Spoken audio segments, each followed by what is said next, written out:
In the year 1299, a small Turkish tribe led by a man named Osman controlled a strip of land no bigger than a modern city district, squeezed between the collapsing Byzantine frontier and a dozen rival Turkish clans who all wanted the same thing he did, a piece of Anatolia. There was nothing about this tribe that suggested destiny. No army worth mentioning, no wealth, no fortress, no fleet. Historians studying the period could have pointed to 100 other groups more likely to build an empire. And yet 623 years later, when the last Ottoman sultan was quietly escorted out of Istanbul in 1922, the empire that Osman's descendants built had outlived the Byzantine Empire it replaced, outlasted the Mongol Empire that terrified the known world, and buried nearly every European monarchy that had once mocked it as a barbarian nuisance at the edge of Christendom. 600 years. Think about what that number actually means. The United States has existed for less than 250. The Soviet Union lasted 74. Napoleon's empire barely made it to a decade.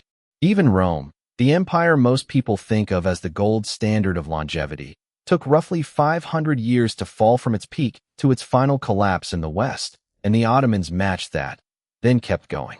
Empires are, by nature, unstable things. They are built on conquest, and conquest creates enemies. They are built on hierarchy, and hierarchy breeds resentment. They are built on succession, and succession is where almost every dynasty in history has torn itself apart from the inside. So the real question isn't how the Ottoman Empire expanded. Plenty of empires expanded. The real question is how it survived. How a state built by a nomadic frontier warlord managed to still be issuing laws, minting coins, and commanding armies 6 centuries later, long after the empires that mocked it had turned to dust. The answer isn't one secret. It's a system, a set of tools the Ottomans built, refined, and were willing to ruthlessly enforce, generation after generation, that solved the exact problems that destroyed every other empire around them. And to understand it, we have to start with the problem that kills empires fastest, the throne itself. Almost every dynasty in history has a succession problem. A ruler dies, and there are multiple sons, multiple claims, multiple factions backing different candidates, and the result is civil war. This single flaw brought down Alexander's empire within a decade of his death. It fractured the Mongol Empire into competing khanates. It weakened dynasty after dynasty in China, in Persia, in India. The Ottomans understood this threat with a clarity that borders on cold-blooded, and they built a solution so brutal that most modern audiences flinch when they hear it: fratricide.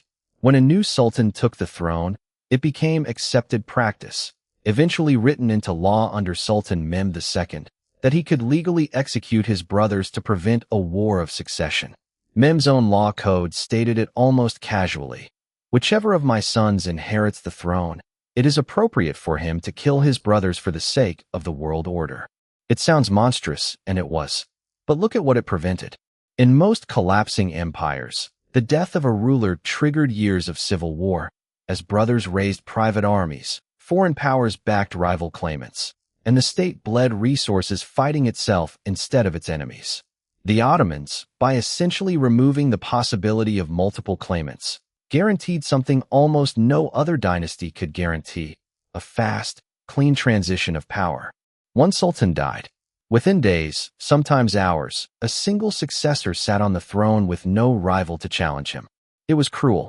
It was also mechanically one of the most effective stability mechanisms any empire has ever built, and it bought the Ottomans something priceless: continuity, generation after generation, while their rivals tore themselves apart over who should rule next. But brutality alone doesn't explain 600 years. Brutality without competence just produces a well-organized collapse. What made the difference was what happened alongside the throne, the way the Ottomans built the machinery of government itself. Here is something almost nobody expects to hear about a Muslim empire ruled by a hereditary Turkish dynasty. For centuries, many of its most powerful officials, its grand viziers, its generals, its provincial governors, the men who actually ran the empire day to day, were not born Turkish, not born Muslim, and not born free. They were Christian boys, taken as children from villages in the Balkans through a system called the Devshirme, converted to Islam, educated in the finest schools the empire had, trained in language, law, military strategy, and administration, and then placed into a class of elite servants called the Capiculu, literally, slaves of the gate. These were not slaves in the sense most people imagine. They were the empire's technocrats, its officer corps, its administrative backbone, and many of them rose to become the second most powerful men in the empire, the grand viziers who effectively ran the government while the sultan reigned above them. And here is the genius of the system. Because these men were taken from their families as children and had no independent noble bloodline, no ancestral estate, no hereditary power base of their own, their entire status depended entirely on the sultan and the empire itself. They could not build a rival dynasty. They could not pass power to sons who might challenge the throne, because their position was earned, not inherited. This solved a problem that plagued nearly every other empire in history. The problem of the aristocracy. In feudal Europe, in Safavid Persia, in Mughal India, hereditary nobles accumulated land, private armies, and ambitions of their own, and eventually many of them turned those resources against the very crown that had elevated their families in the first place. The Ottomans built a governing class that was, by design, loyal because it had nowhere else to go. It was, in effect, one of history's most ruthless meritocracies, a system where a farmer's son from a conquered Balkan village could rise, through talent and education alone, to command armies and advise sultans, something almost unthinkable in the rigid hereditary aristocracies of contemporary Europe. That same practical, almost cold-blooded pragmatism shaped how the Ottomans dealt with something else that destroyed other empires, the people they conquered. When the Ottomans took Constantinople in 1453, they didn't just capture a city. They inherited a patchwork of different peoples, languages, and religions across 3 continents. Orthodox Christians in the Balkans, Catholics along the Adriatic coast, Jews fleeing persecution elsewhere in Europe, Armenian Christians, and eventually large Arab Muslim populations across the Middle East and North Africa. Most empires in history handled this kind of diversity through forced conversion, cultural erasure, or brutal suppression, and most of those empires eventually faced endless revolts because of it. The Ottomans took a different approach, one that was less about tolerance in the modern sense and more about practical, efficient management, the millet system. Religious communities were organized into semi-autonomous units, each led by their own religious authorities, each allowed to run their own courts, their own schools, their own internal laws for matters like marriage and inheritance, as long as they paid their taxes and stayed loyal to the sultan. A Greek Orthodox peasant in the Balkans didn't need to become Muslim to be a functioning, protected subject of the empire.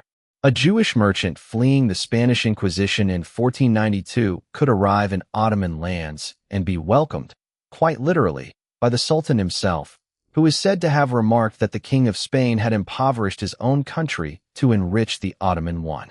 This wasn't sentimental generosity. It was strategy.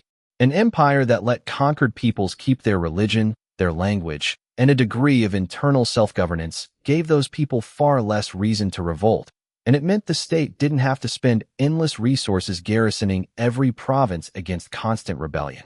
Compare that to the religious wars that tore Europe apart for over a century. During the same period, the Ottomans were governing a vastly more diverse population with, relatively speaking, far greater internal stability. Then there's the economic engine that made all of this possible in the first place, because none of this stability matters if the treasury is empty. The Ottoman Empire sat, almost by geographic accident, directly on top of the most valuable trade routes on Earth. Constantinople itself was the hinge between Europe and Asia, the meeting point of the Silk Road's western terminus and the Mediterranean's eastern edge.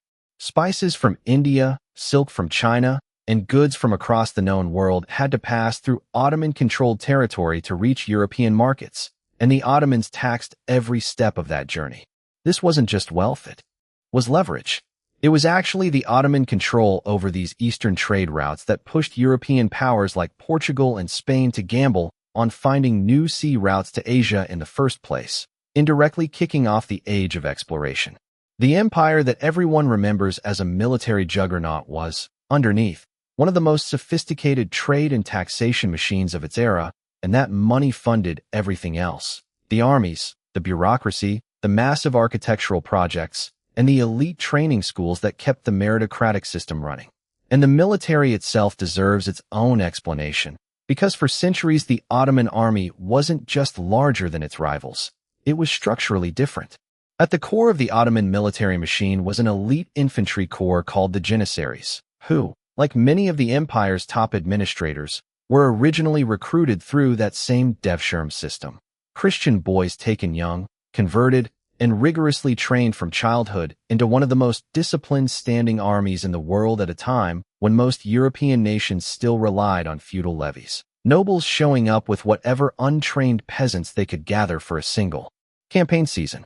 The Ottomans, by contrast, maintained a professional, salaried, permanently trained fighting force centuries before most of Europe caught up to the concept. Combine that with the Ottomans' early and aggressive adoption of gunpowder weapons and siege artillery, the massive cannons that breached the supposedly impregnable walls of Constantinople in 1453 were, at the time, some of the largest siege weapons ever constructed, and you get a military that wasn't just fighting harder, it was fighting smarter, with better organization and better technology than most of the powers surrounding it. But if you stop the story here, at the peak, you miss the piece that actually explains 600 years rather than 60. Because empires that only know how to conquer eventually stop conquering. And that's usually when they die.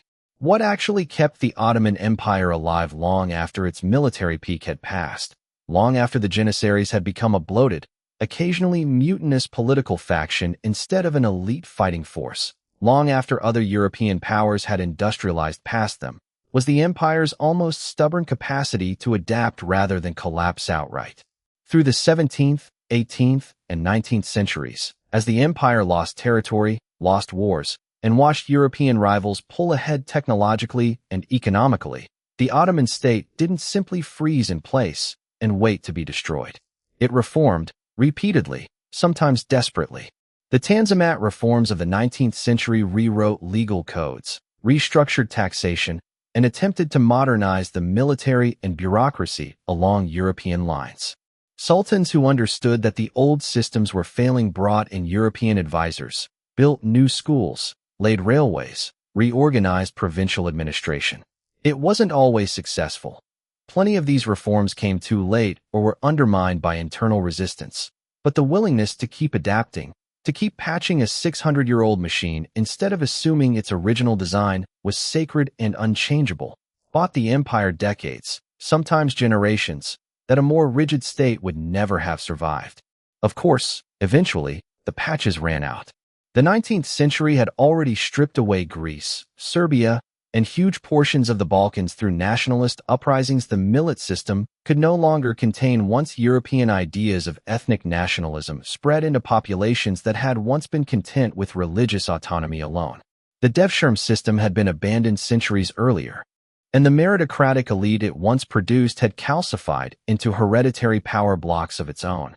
The Janissaries, once the empire's greatest asset, had become so politically entrenched and resistant to reform that Sultan Mahmud II was forced to violently disband them in 1826, in an event historians call the Auspicious Incident, a chilling irony, given that the very institution built to prevent internal power struggles had itself become one of the biggest obstacles to the empire's survival. And then came the First World War, a conflict the empire entered on the losing side, against enemies with industrial capacity the Ottomans could no longer match. Defeat in that war did what 6 centuries of enemies, rebellions, and rivals had never managed to do outright. It broke the empire apart for good. In 1922, the Sultanate was formally abolished. The following year, the Republic of Turkey was declared, and the empire that had once stretched from the gates of Vienna to the shores of the Persian Gulf, from North Africa to the Caucasus, quietly, almost anticlimactically, ceased to exist. So when people ask what the secret was, the honest answer is that there wasn't a single secret at all. It was a set of interlocking systems, each one solving a problem that had destroyed other empires throughout history. A succession law, brutal as it was, that prevented civil war at every transition of power.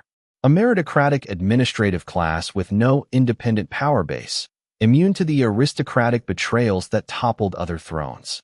A religious and administrative structure flexible enough to govern a staggeringly diverse empire without constant revolt.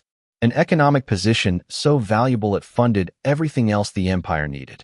A military that was, for centuries, simply better organized than its rivals. And underneath all of it, a state that, when its old systems finally started failing, chose again and again to adapt rather than simply wait for the end. Every one of those systems eventually decayed. The fratricide law was abandoned. The meritocracy calcified. The millet system buckled under nationalism. The military fell behind. But the fact that each of these mechanisms held together long enough for the next one to compensate for its weaknesses is exactly why an empire founded by a minor frontier warlord in 1299 was still standing, still governing, still issuing laws from Istanbul, 623 years later, longer than almost any empire in recorded history, and longer than most people watching this video have ever been taught to appreciate.